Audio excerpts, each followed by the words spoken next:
Man, know yourself. This is a concept you say quite often. It's a hashtag, it's a phrase. Tell us a bit more about it. Right, okay, so man, know yourself, or simply person, know yourself. It's yeah, that's my core message really to everyone listening, and that's the whole idea of if you're going to maximize your own effectiveness, if you're really going to live a balanced and a calm life, the core part of it is knowing yourself because that's where the power is. And when I say know yourself, what do I mean? Be a guest to your own self enough to learn, understand what are your strengths, what are your weaknesses, what are your tendencies, what are your proclivities, what are your fears, what are your triggers, what are your fantasies, what excites you, what motivates you. Really, really know these things without judging them. The idea is to get to know them, become aware of them. Why? Because then you know when you're operating, where am I operating from?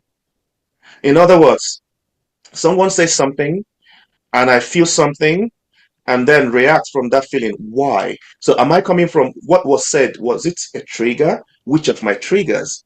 And then when you know your trigger, you then know, okay, so, well, if I respond from the place of this trigger, am I achieving what I want?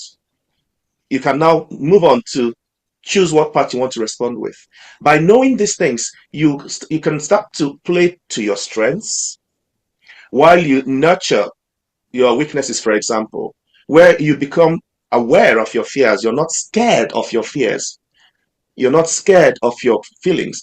And with things like your tendencies or your proclivities, for instance, you know how to curb things. You know how to not put yourself in a situation where you will should I say lose control of yourself, really lose self-control, just because you put yourself in a way of a tendency or a proclivity that you don't have full mastery over. Over.